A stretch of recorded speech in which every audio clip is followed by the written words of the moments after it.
чисти, зазвъняват празнични камбани.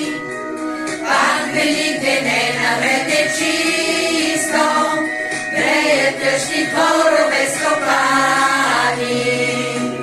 На Великден всички се даряват, със риза и хлябове златисти. На Великден грешки се прощават, там човек от грях да е пречистен. На Великден всички се даряват, със яйца и хлябове златисти.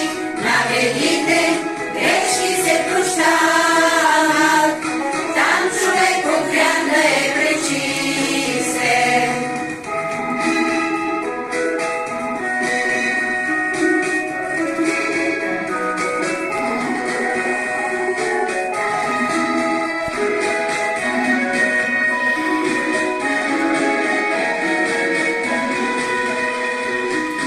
Във всяка къща ще нашаря писани яйца на куп червени. Исус вика, всички ще